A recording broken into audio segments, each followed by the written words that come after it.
مہندر کپور نے آج شام کا بڑا ہی شاندار پروگرام بنایا تھا۔ وہ حسب معمول شیام اس کے ہاں پہنچا تو اس کا خیال تھا کہ وہ بے چینی سے اس کا انتظار کر رہا ہوگا، لیکن جب اس نے شیام کو دیکھا تو اسے اپنی نظروں پر یقین نہیں آیا۔ اس کا چہرہ بے لہو ہو رہا تھا اور آنکھوں سے ویرانی اور صدمہ جھانک رہا تھا، جیسے اس پر کوئی بجلی سی آ گری ہو۔ دوپہر کو ہی تو انہوں نے ایک اعلیٰ ریسٹورینٹ میں پرتکلف لنچ کیا تھا، جس کا بل شیام نے حسب معمول ادا کر دیا تھا، لیکن اب ان چند گھنٹوں میں اس کے ساتھ کیا ہو گیا؟ کیا ہوا میرے یار، خیریت تو ہے؟ تمہیں دیکھ کر ایسے لگ رہا ہے جیسے تمہیں کوئی گہرا صدمہ پہنچا ہے۔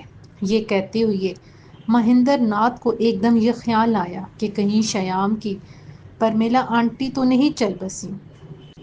وہ 1 سال سے دماغی امراض کے سب سے مہنگے ہسپتال میں داخل تھیں، لیکن ان کی موت پر صدمے کی نہیں، جشن منانے کی خواہش تھی جو خاک میں مل گئی تھی۔ وکیل پانڈے کا سپیر کو فون آیا تھا۔ ہسپتال کے ماہرین نے پرمیلا آنٹی کو مکمل طور پر صحت مند ہونے کی سند دے دی ہے۔ اب ان کی لاش آنے کی بجائے وہ خود ڈسچارج ہو کر گھر آ رہی ہیں۔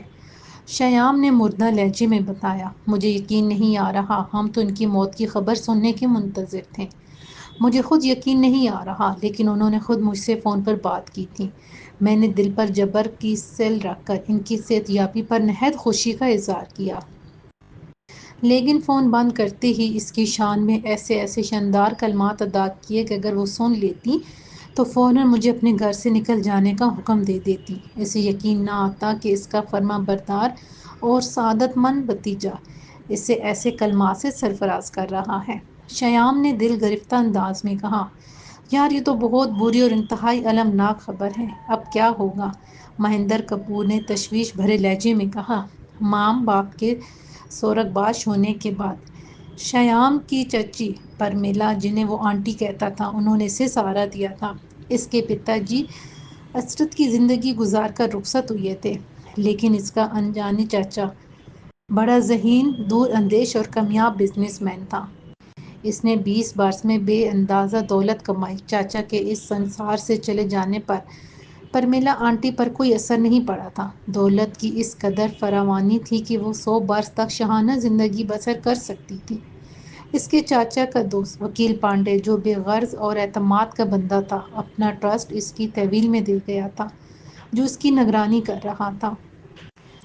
اب جب تمہاری آنٹی 1 برس بعد آ رہی ہیں تو وہ تمہارے ساتھ کیا سلوک کرے گی؟ جب کبھی وکیل پانڈے اس کی عیادت کو جاتا تو اس سے بارے میں ضرور پوچھتی تھی اور کہتی تھی کہ شیام کا خیال رکھنا۔ ایسے ذہنی ابتلا میں بھی ایسی معقولیت کی بات کرنا اس بات کی دلیل ہے کہ ان کے دل میں میرے لیے بہت جگہ ہے۔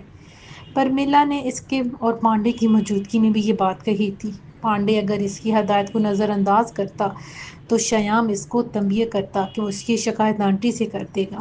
چونکہ پرمیلا ذہنی مریضہ تھی، لہٰذا اس طرح کی شکایت سن کر وہ برہم ہو جاتی اور اس کی حالت بگڑ جاتی۔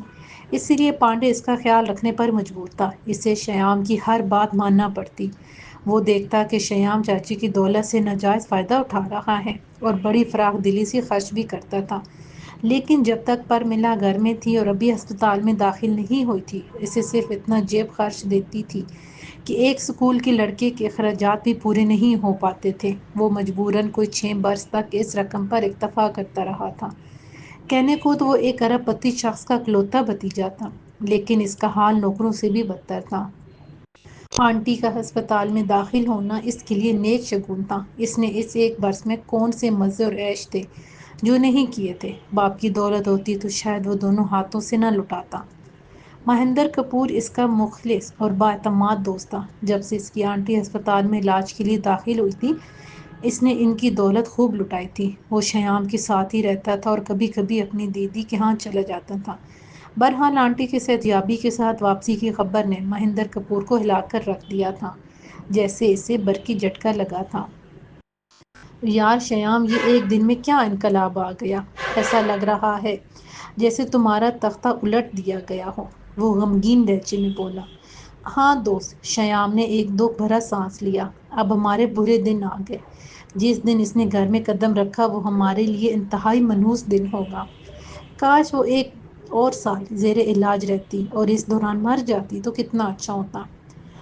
مہندر کپور نے شیام کی طرف حیرت بھری نظروں سے دیکھا اور پھر دکھ بھرے لہجے میں بولا، مجھے تو اب فاقے کرنا پڑیں گے، کوئی ملازمت ڈھونڈنا پڑے گی۔ لیکن اس قدر بے روزگاری ہے کہ ملازمت کا ملنا ناممکن سا ہے۔ ہاں درست، شیام نے سر ہلایا اور کربناک لہجے میں کہنے لگا، تمہیں تو ہر بات کا علم ہے۔ آنٹی مجھے ہر ماہ ذاتی خرچے کے لیے صرف 5,000 روپے دیتی تھیں۔ ان پیسوں میں بھلا کیا ہوتا تھا، جبکہ اس کے کاروبار اور جائیداد کے کرائے کی مد میں ہر ماہ لاکھوں روپے آتے ہیں۔ کارخانوں کی آمدنی الگ ہے، اس کا ایک سوتی کپڑے کا کارخانہ پونا شہر اور دوسرا احمد آباد میں ہے۔ ایک کارخانے میں کھانے پینے کی اشیاء ڈبوں میں مہر بند کر کے بیرون ملک ایکسپورٹ کی جاتی ہیں۔ آنٹی نے مجھ سے متعدد بار کہا کہ میں اس کارخانے میں بطور ایک محنت کش اپنی زندگی کا آغاز کروں، کیونکہ میرا چاچا بھی عام مزدور تھا۔ پھر اس نے محنت کر کے 2 ارب کمائے، مگر وہ کارخانہ شہر سے 3 میل دور ایک ویران اور سنسان علاقے میں ہے۔ وہاں کسی قسم کی کوئی تفریح نہیں ہے، وہاں صرف مرد کام کرتے ہیں۔ اگر لڑکیاں بھی ہوتی تو میں ضرور وہاں چلا جاتا۔ میری جان، تم اتنی جلدی گھبرا گئے، کیوں پریشان ہو رہے ہو؟ مہندر کپور نے اسے دلاسا دیا، فکر مند ہونے کی کوئی ضرورت نہیں۔ وکیل پانڈے بہت چالاک ہے، کیا معلوم اس نے کسی ایسی عورت سے فون کرایا ہو جو آواز کی نقل اتارنے میں ماہر ہو، اور اس آواز سے تم دھوکہ کھا گئے۔ تمہاری آنٹی نفسیاتی مریضہ ہے، اور میں نے سنا ہے کہ نفسیاتی مریض برسوں بیمار رہتے ہیں، اتنی آسانی سے صحتیاب نہیں ہوتے۔ میں آنٹی کی آواز اچھی طرح پہچانتا ہوں، مجھے کوئی دھوکہ دے سکتا ہے اور نہ بے وقوف بنا سکتا ہے۔ کیا اس بات کا امکان نہیں کہ ڈاکٹر دھوکہ کھا گئے ہوں اور ان کی تشخیص غلط ہو؟ اس بات کا دور دور تک امکان نہیں۔ شیام نے افسردگی سے کہا، وہ 2 ڈاکٹروں کے پینل کی نگرانی میں ہے، 4 دن کی چاندنی باقی ہے۔ اس دوران مجھے اپنی آنٹی کے لیے ایک خوبصورت اور آرام دہ لگژری فلیٹ تلاش کرنا ہے۔ میں ان کے ساتھ اس فلیٹ میں رہوں گا۔ مصوری کالونی والا بنگلہ تو ہم نے فروخت کر دیا، اب میں اور آنٹی فلیٹ میں رہنا چاہتے ہیں۔ گویا میں اب تمہارے ساتھ نہیں رہ سکوں گا، مہندر کپور نے مایوسی سے کہا۔ ہاں دوست، مجبوری ہے، شیام نے غم زدہ لہجے میں جواب دیا۔ آنٹی کے وکیل کا کہنا ہے کہ ساحلی علاقے میں فلیٹ تلاش کیا جائے، کیا تم میرے ساتھ چلو گے؟ ساحل کے قریب ایک ایئر کنڈیشنر، پرسکون اور 7 منزلہ عمارت تھی۔ اس کے تمام فلیٹ نہایت آراستہ تھے، ان کی دیواروں تک کو ایسے قالینوں سے سجایا گیا تھا جس نے ان کی شان و شوکت بڑھا دی تھی۔ اس پر شاہی محل کا گمان ہوتا تھا۔ ان خوبیوں کے باوجود وہ عمارت اس لیے خالی پڑی تھی کہ اس کا ماہانہ کرایہ لاکھوں میں تھا۔ ہر فلیٹ میں کشادہ اور لمبی چوڑی بالکنی تھی، جس میں سے میلوں تک پھیلے ساحل کا نظارہ کیا جا سکتا تھا۔ شیام اور مہندر کپور مینیجر کے ساتھ کمرے میں داخل ہوئے۔ گنجے سر کے مینیجر نے انہیں مشکوک نظروں سے اوپر سے نیچے تک دیکھا، لیکن کوئی حدت امیز فکرہ نہیں کیا۔ شاید وہ ان گاہکوں کے متعلق پہلے سے کوئی رائے قائم کر کے مایوسی کا شکار ہو چکا تھا۔ شیام نے اسے اپنی ضرورت سے آگاہ کیا، مگر مینیجر کے ہونٹوں پر رسمی سی مسکراہٹ بھی نہیں آئی۔ اس نے کاروباری لہجے میں کہا، ہمارے پاس ایسے فلیٹ موجود ہیں جو آپ کی توقعات پر پورا اتریں گے۔ پھر اس نے اپنے معاون کو بلایا، آچاریہ مکھرجی، یہ مسٹر شیام اور ان کے دوست مہندر کپور ہیں، انہیں 12 نمبر فلیٹ دکھا دو۔ اچھا، یہ سامنے کی میز پر بیٹھا ہوا تھا۔ وہ نہ صرف اپنے نام بلکہ چہرے مہرے اور وضع قطع سے بنگالی دکھائی دیتا تھا۔ وہ ان کی ہمت سے خوش نہیں تھا۔ وہ بڑی بے دلی سے، بیزاری اور صد مہری سے اٹھا اور لفٹ سے انہیں اوپر لے گیا۔ لفٹ سے نکل کر مہندر کپور آنکھیں پھاڑ پھاڑ کر فرش پر بچھے قیمتی سرخ قالین کو دیکھنے لگا۔ فلیٹ کے دروازے کی پیشانی پر سنہرے الفاظ میں 12 نمبر لکھا ہوا تھا۔ آچاریہ نے بتایا کہ دراصل یہ 13ویں منزل ہے، مگر بعض توہم پرست لوگ 13 کا ہندسہ منحوس سمجھتے ہیں، اس لیے اس منزل کا نمبر بھی 12 رکھ دیا گیا ہے۔ اس نے جمائی لے کر فلیٹ کا قفل کھول دیا تو شیام اور مہندر کپور اندر داخل ہوئے۔ اندر رنگ و روغن کی بورچی ہوئی تھی، دیواریں سفید تھیں۔ ایک دروازہ بالکنی میں کھلتا تھا جہاں سے سمندر کا نظارہ کیا جا سکتا تھا۔ باہر ابتدائی دنوں کی چاندنی بھی بڑے سندر دکھائی دے رہی تھی۔ شیام نے فلیٹ کا جائزہ لیتے ہوئے پوچھا، اس کا کرایہ کتنا ہے؟ 60,000 روپے ماہانہ۔ آچاریہ نے خشک لہجے میں جواب دیا۔ شیام نے اس الماری کا معائنہ کرتے ہوئے کہا، پتہ نہیں 13ویں منزل کے بارے میں آنٹی کی سوچ کیا ہے، شاید وہ بھی اسے منحوس سمجھیں۔ آچاریہ نے چابیوں کا گچھا انگلیوں میں گھمایا۔ نیچے والی منزل پر بھی ایک ایسا ہی فلیٹ موجود ہے اور اتفاق سے وہ ابھی خالی ہے، کیا آپ اسے دیکھنا پسند کریں گے؟ کیوں نہیں؟ وہ سیڑھیوں کے ذریعے اس سے نچلی منزل پر آ گئے۔ یہاں بھی خالی فلیٹ کے دروازے پر سنہری حروف میں 12 کا ہندسہ درج تھا۔ آچاریہ نے دروازہ کھول دیا۔ اندر گھستے ہی شیام اور مہندر کپور کو ایک جھٹکا سا لگا۔ ان دونوں فلیٹوں میں ذرا برابر بھی فرق نہیں تھا۔ یہاں بھی رنگ و روغن کی بو بسی ہوئی تھی۔ کیا دونوں فلیٹوں کا کرایہ بھی ایک ہی ہے؟ مہندر کپور نے کمرے کا جائزہ لیتے ہوئے پوچھا۔ ہر چیز ایک ہے جناب، تو کرایہ بھی ایک ہی ہے، آچاریہ نے بتایا۔ اجرت میں کوئی فیصلہ نہیں کر سکتا، شیام نے جواب دیا۔ وہ کمر پر ہاتھ رکھے کمرے کے بیچوں بیچ کھڑا ہوا تھا۔ کیوں دوست، اگر ہم یہ دونوں فلیٹ کرائے پر لے لیں، میں اوپر رہوں اور تم نیچے، تو کتنا مزہ آئے گا، کیوں؟ ٹھیک ہے نا؟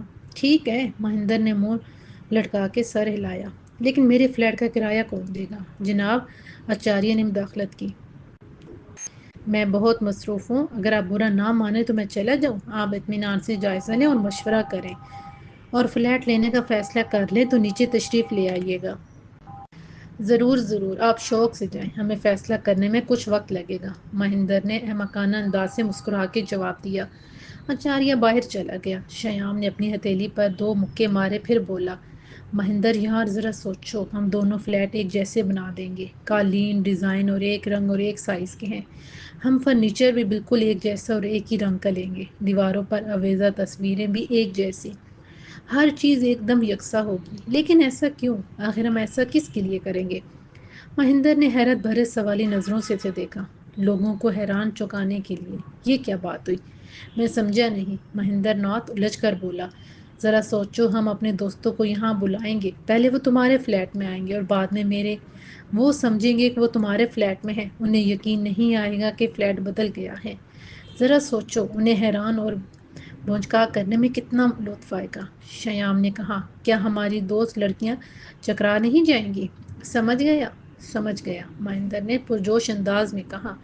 اس کے ہونٹ اور آنکھیں مسکرانے لگی تھیں۔ تم نے کیا زبردست وچار کیا ہے، ہم انہیں اوپر سے نیچی نیچی سو پر دوڑا دوڑا کر پاگل کر دیں گے، ان کی سمجھ میں کچھ نہیں آئے گا، وہ چکرا جائیں گے کہ ہم 12ویں منزل پر ہیں یا 13ویں منزل پر۔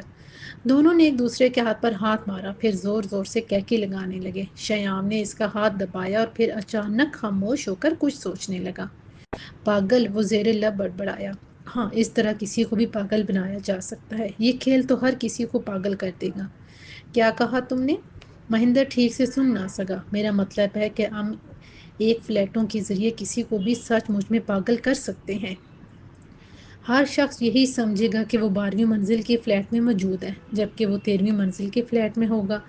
مہندر نے اس کے چہرے کو دیکھا تو اس کے تاثرات میں اضطراب سا آ گیا۔ پھر شیام نے پرخیال انداز میں کہا، میں کچھ اور سوچ رہا ہوں دوست، بے حد سنجیدگی سے میرے ذہن میں ایک ترکیب جنم لے رہی ہے۔ پھر اس نے چونک کر مہندر کے شانے پر ہاتھ رکھ دیا اور اس کی آنکھوں میں جھانکتے ہوئے بولا، ہو گیا مسئلہ حل۔ برے دن بھیک مانگنے سے پہلے ہی رخصت ہو گئے، اب ہمیں نحوست اور بیکاری کا سامنا نہیں کرنا پڑے گا۔ ونڈرفل دوست، یہ تو بہت خوشخبری ہے۔ مہندر خوش ہو کر بولا تو اس کے لہجے میں سرشاری تھی۔ لیکن کیسے؟ کیا اس کا تعلق اس فلیٹ سے ہے؟ میری سمجھ میں تو۔ مہندر نے دیکھا کہ شیام کے چہرے پر ایک عجیب سی دمک اور آنکھوں میں وحشیانہ چمک کی سرخی ابھر آئی۔ شیام اس کی بات تیزی سے کاٹ کر بولا تو اس کی آواز میں ارتعاش سا تھا، ہاں تو میں کہہ رہا تھا کہ ہو گیا مسئلہ حل، ہم دونوں یہ فلیٹ کرائے پر لے لیں گے، ان کی آرائش و زبائش میں ذرا برابر فرق نہیں ہوگا، جیسے جڑواں بچوں میں ہوتا ہے کہ ان کی ماں بھی نہیں پہچان پاتی۔ لیکن کیوں، کس لیے؟ مہندر کے چہرے پر الجھن اور ناگواری سی ابھر آئی۔ اس لیے کہ میں پرمیلا آنٹی کو دوبارہ پاگل کرنا ہے تاکہ علاج کے لیے وہ پھر سے ہسپتال میں داخل ہو جائے۔ شیام کا لہجہ معنی خیز ہو گیا۔ مہندر سر کو جانے لگا، پھر جیسے ہی وہ بات کی تہہ تک پہنچا، اس طرح اچھلا جیسے اس کو کرنٹ لگا ہو۔ سمجھ گیا میرے دوست، تم انہیں پھر پاگل ثابت کر کے ہسپتال بھیج دینا چاہتے ہو۔ ویری گڈ شیام، تم واقعی بلا کی ذہین آدمی ہو۔ اس کا مجھے اندازہ تھا، وہ کہنے لگا۔ اس طرح تم کارخانے کی مشقت و محنت سے بچ جاؤ گے، اور جب تک آنٹی ہسپتال میں زیر علاج رہیں گی تم پر اخراجات کی کوئی پابندی بھی عائد نہیں ہوگی۔ گویا سر کڑائی میں اور انگلیاں بھی جس طرح گھی میں تھی ویسی ہی رہیں گی۔ تم بہت بڑے مائنڈ مین ہو۔ یہی میں بھی چاہتا ہوں، مگر اس معاملے پر مزید غور کرنا پڑے گا۔ ممکن ہے ایک جیسے فلیٹوں کے ذریعے میں ہمیشہ کے لیے ان سے نجات حاصل کر لوں۔ ان کا وکیل پانڈے مجھے یکمشت کوئی بڑی رقم نہیں دے گا، لیکن خیر کوئی بات نہیں۔ گزشتہ برس میری سالگرہ پر انہوں نے مجھے 10,000 کی رقم دی تھی۔ ایک روز جب وہ تجوری ٹھیک سے بند کرنا بھول گئی تھی، تب میں نے 1,00,000 روپے کی گڈی پار کر لی تھی۔ وہ ابھی تک میرے پاس محفوظ ہے اور میں اس کی حفاظت کرتا آ رہا ہوں۔ کیا تمہاری آنٹی کو اتنی بڑی رقم غائب ہونے کا پتہ نہیں چلا؟ انہوں نے کوئی ہنگامہ کھڑا نہیں کیا؟ وہ وکیل سے گائے بگائے چھوٹی موٹی رقمیں منگواتی رہتی تھیں، ضرورت مندوں اور رفاہی اداروں کی مالی مدد کے لیے۔ پھر ان کا دماغی توازن بھی ٹھیک نہیں تھا، ان کی یادداشت بھی تو کمزور ہے۔ کیا تجوری کی چابیاں تمہارے پاس نہیں ہیں؟ اگر وہ مل جائیں تو سمجھو خزانہ مل گیا۔ کیا تم نے کبھی تلاش نہیں کی کہ تجوری کی چابیاں؟ وہ بڈھی گوسٹ بہت ہوشیار ہے، شیام نے جواب دیا۔ تجوری کوڈ نمبر سے کھولتی ہے۔ میرے اندازے کے مطابق تجوری میں کروڑوں روپے کی رقم ہوگی۔ تم نے مجھے اعتماد میں نہیں لیا، ورنہ کسی نقب زن کی خدمات حاصل کر لی جائے۔ مہندر بولا۔ یہ کیسے ممکن ہوتا؟ اس کے ساتھ خوابگاہ میں ایک جوان سالہ ملازمہ سوتی تھی۔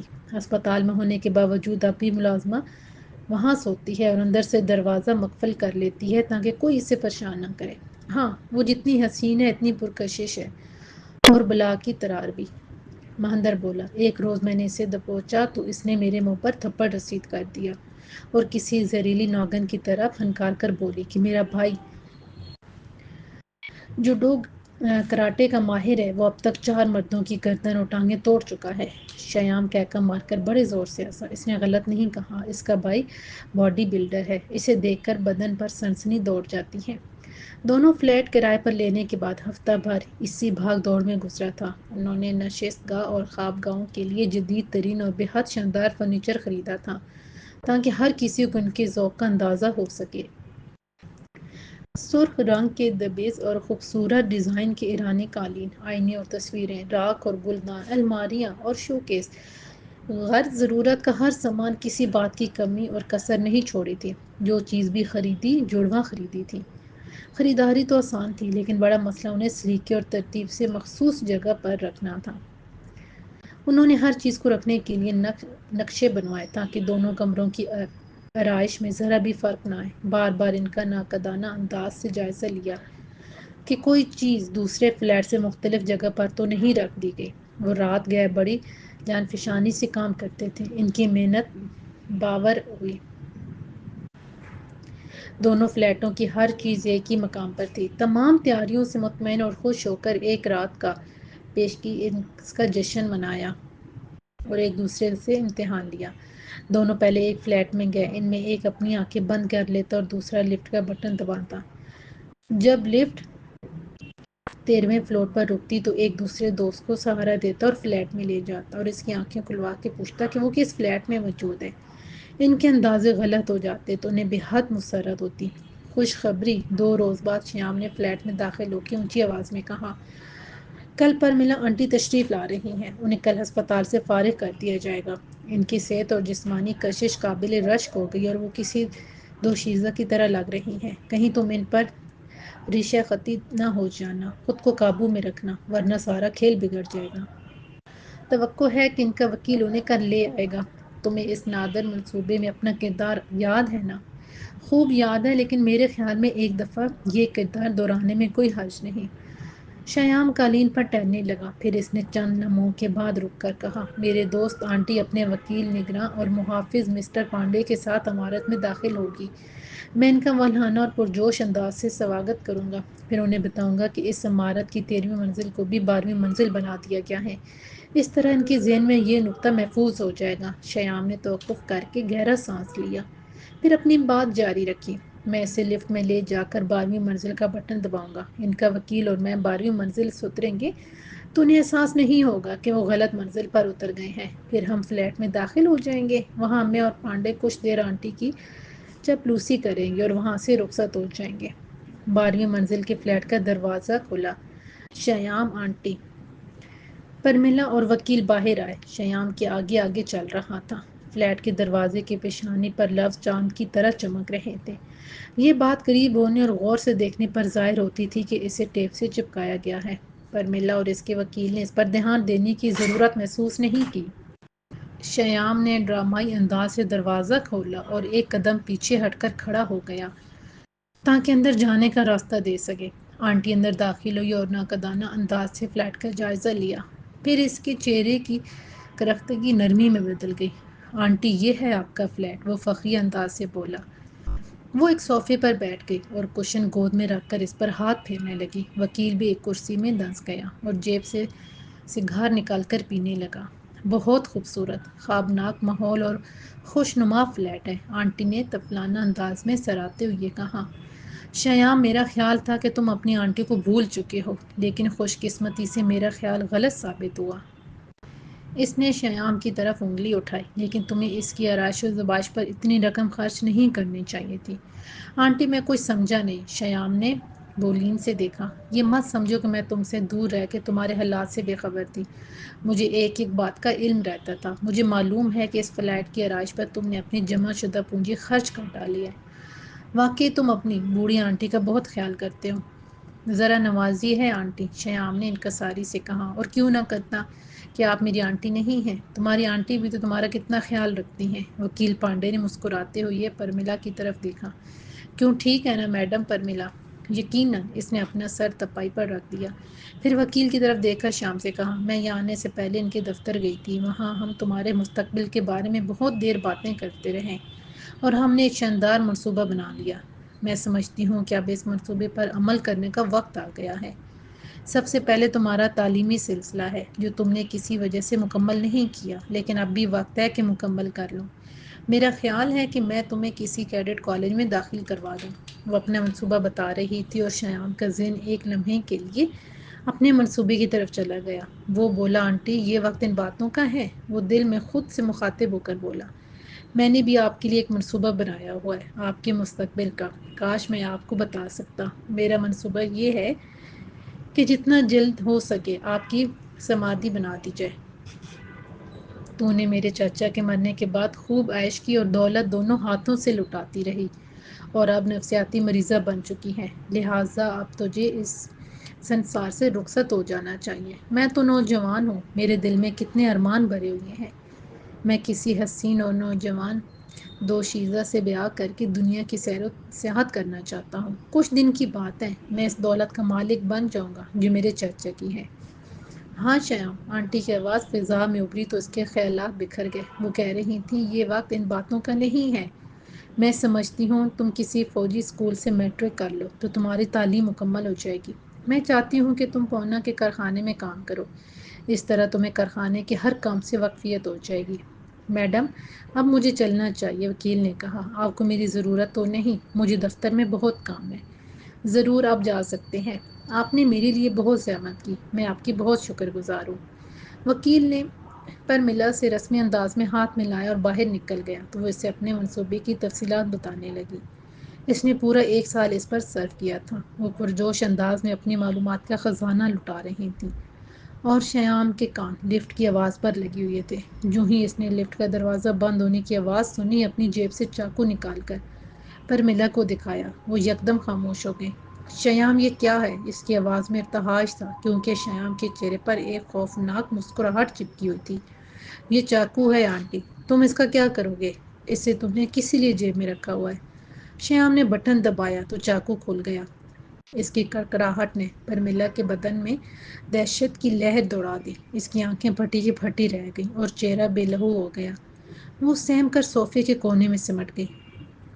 اب صحیح معنوں میں آپ کو خوش آمدید کہوں گا آنٹی، شیام نے ڈرامائی انداز میں ہاتھ گھما کے چاقو صوفے کی پشت میں سفاکی سے گھونپ دیا۔ پرمیلا دہشت زدہ ہو کر اچھل کھڑی ہوئی۔ اس کے خشک ہونٹ ہل رہے تھے لیکن آواز نہیں نکل رہی تھی۔ آنٹی، یہ ہیں میرے جذبات آپ کے فلیٹ کے متعلق۔ یہ کہہ کر اس نے کشن میں چاقو مار کر اسے چیر دیا۔ یہ ہے آپ کے فوجی اسکول کے متعلق میری رائے۔ اس نے آرام دہ کرسی کی سیٹ میں چاقو کی نوک سے بندر بنا دیا۔ شیام، شیام، ہوش میں آؤ، کیا تم پاگل ہو گئے ہو؟ آنٹی، آپ کو دیکھ کر مجھے کتنی خوشی ہوئی ہے، ایسے بیان کرنے کے لیے میرے پاس الفاظ نہیں ہیں۔ یہ ہے اس کا ثبوت۔ اس نے پوری قوت سے تپائی پر لات ماری۔ وہ لڑکھڑاتی ہوئی قدِ آدم لیمپ سے جا ٹکرائی۔ میں تجھے خوش آمدید کہتا ہوں، بوڑھی چڑیل۔ پھر اس نے اچھل کر دیوار کے ساتھ لٹکی ہوئی تصویر پر گھونسا مارا تو وہ فوراً ہی پھٹ گئی۔ اس نے گلدان قالین پر پھینک دیا اور ٹیبل لیمپ زمین پر اچھال دیا۔ پرمیلا دہشت زدہ سی سے دیکھے جا رہی تھی اور لرزتی ٹانگوں سے الٹے قدموں آہستہ آہستہ دروازے کی طرف کھسک رہی تھی۔ شیام، ہوش میں آؤ، کیا تم پاگل ہو؟ یہ کیا کر رہے ہو؟ کھلا چاقو اس کے ہاتھ میں تھا جس کی نوک پرمیلا کی طرف تھی۔ وہ خوفناک انداز میں مسکراتے ہوئے بولا، مجھے آپ سے بے انتہا محبت ہے آنٹی۔ میں آپ کا دل مرتبان میں بند کر کے شوکیس میں رکھ دوں گا تاکہ آپ ہمیشہ میری نظروں کے سامنے رہیں۔ یکدم پرمیلا کا گلا پھاڑ پھاڑ کے وکیل کو پکارنے لگی۔ پھر فلیٹ کا دروازہ کھول کر لفٹ کے پاس گئی اور بجلی کی سی اجلت سے بار بار لفٹ کا بٹن دبانے لگی۔ وہ دہشت سے بار بار مڑ کر دیکھ رہی تھی۔ اب شیام بڑے پرسکون انداز سے دیوار سے ٹیک لگائے کھڑا تھا۔ اس کے ہونٹوں پر معنی خیز مسکراہٹ کھیل رہی تھی۔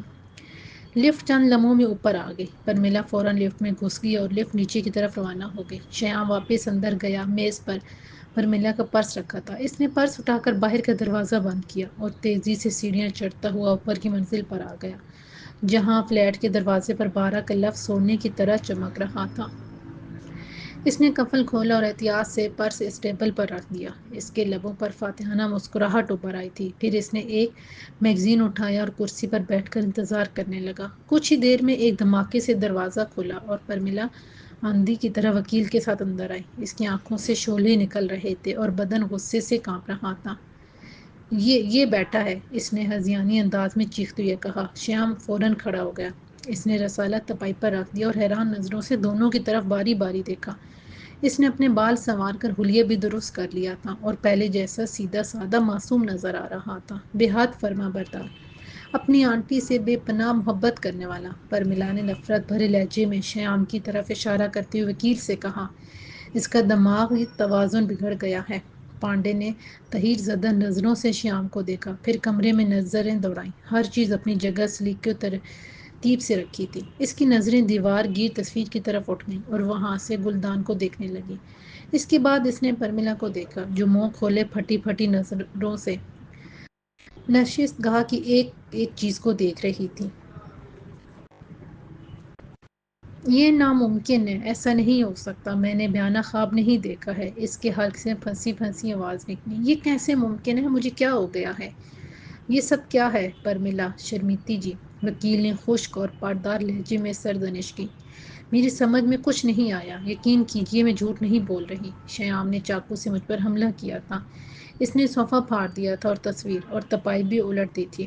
وکیل نے پرمیلا کے پاس جا کر اس کا شانہ تھپتھپایا۔ آنٹی، میری سمجھ میں کچھ نہیں آ رہا ہے، یہ سب کیا ہے؟ شیام نے بے بسی سے کہا۔ آنٹی اچانک دوڑتی ہوئی یہاں سے چلی گئی اور اب نہ جانے کیا کہہ رہی ہے۔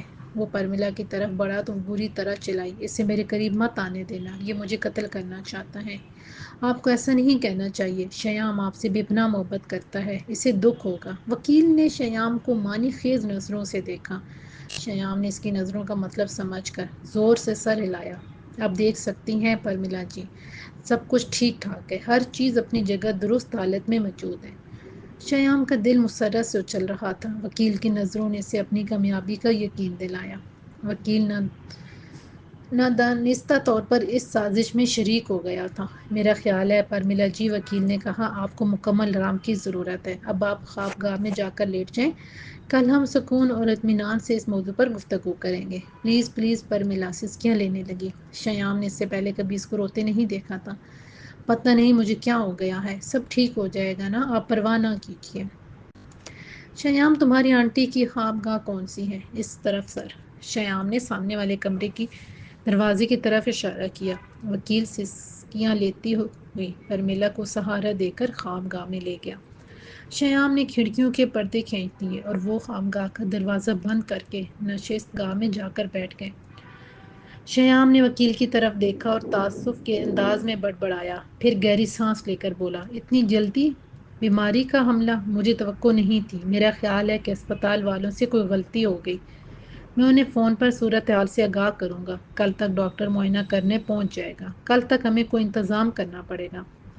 میں سمجھ رہا ہوں سر۔ شیام نے غمگین انداز میں سر ہلایا اور اپنے دفتر چلا گیا۔ شیام کا دل چاہ رہا تھا کہ خوشی سے ناچنا شروع کر دے۔ کچھ دیر بعد فون کی گھنٹی بجی۔ اس نے لپک کر ریسیور اٹھایا۔ دوسری طرف مہندر تھا۔ کیسا رہا شیام؟ سب ٹھیک ہے نا؟ ہاں سب ٹھیک ہے۔ کاش تم یہاں ہوتے اور اپنی آنکھوں سے وہ منظر دیکھتے۔ آنٹی کی حالت قابل دید تھی۔ وکیل کے مکالمے سے بھی معلوم ہو رہا تھا کہ وہ ان کی ذہنی حالت کو سمجھ رہا ہے۔ نیچے کیا حالت ہے؟ ایسے معلوم ہو رہا ہے جیسے یہاں کوئی پاگل آئے تھے۔ نشست گاہ کا ستیہ ناش ہو چکا تھا۔ کوئی چیز سلامت نہیں ہے۔ وہ تو ٹھیک ہے لیکن تم بار بار کریڈل کیوں دبا رہے ہو؟ میں تو نہیں دبا رہا۔ وہ ایک دم خاموش ہو گیا کیونکہ اس نے بھی کلک کی آواز سن لی تھی۔ شیام کو یاد آیا کہ ایک ٹیلی فون خوابگاہ میں بھی موجود ہے اور اس کا رابطہ اس فیملی فون سے بھی ہے۔ اس کا چہرہ فک ہو گیا۔ مہندر تم ریسیور رکھ دو، میں 2 منٹ بعد تمہیں فون کروں گا۔ اس نے خوابگاہ کا دروازہ کھولا۔ پرمیلا ریسیور تھامے بستر پر بیٹھی ہوئی تھی۔ اس کی آنکھیں خوف سے پھیلی ہوئی تھیں۔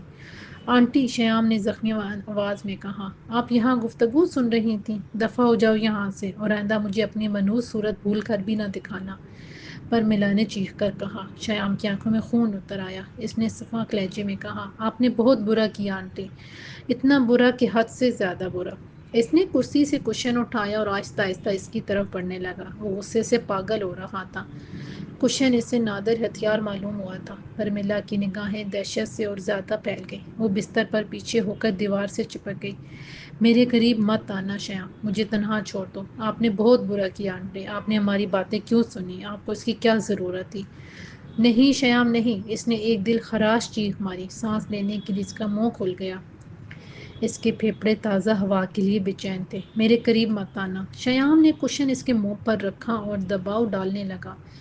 اس کی آنکھیں حلقوں سے باہر ابلنے لگی اور وہ چہرہ نیلا پڑ گیا۔ اس کے حلق سے عجیب اور ناقابل فہم آواز نکلی۔ تب شیام نے ہاتھ روک لیا اور اس کے چہرے کی کیفیت دیکھنے لگا۔ وہ چند لمحوں تک سانس لینے کی کوشش کرتی رہی، پھر اس کی گردن ایک طرف ڈھلک گئی۔ اس کی آنکھیں اب بھی کھلی ہوئی تھیں لیکن ان میں زندگی کی رمق نہیں تھی۔ خوابگاہ کی فضا میں موت کا سکوت طاری تھا۔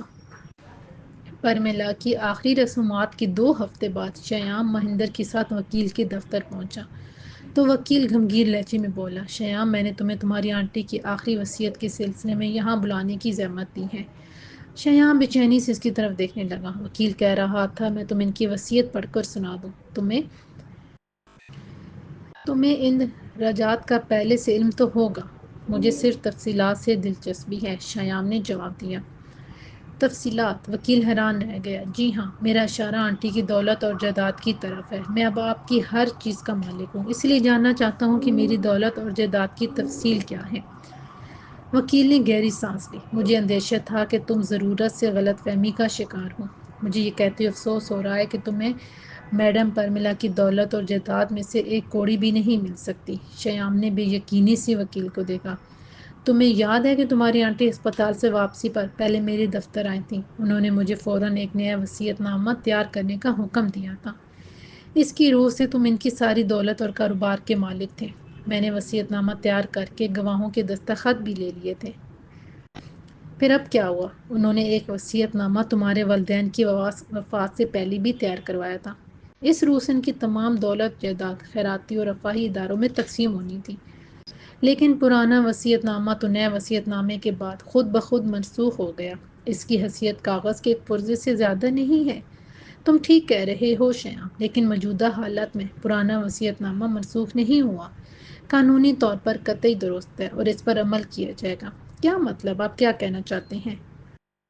نیا وصیت نامہ تیار کرواتے وقت تمہاری آنٹی کا دماغی توازن درست نہیں تھا، کیونکہ اس کے چند دن بعد ہی فلیٹ والا واقعہ پیش آیا، یعنی انہوں نے خیالی طور پر تمہیں چاقو سے حملہ کرتے دیکھا۔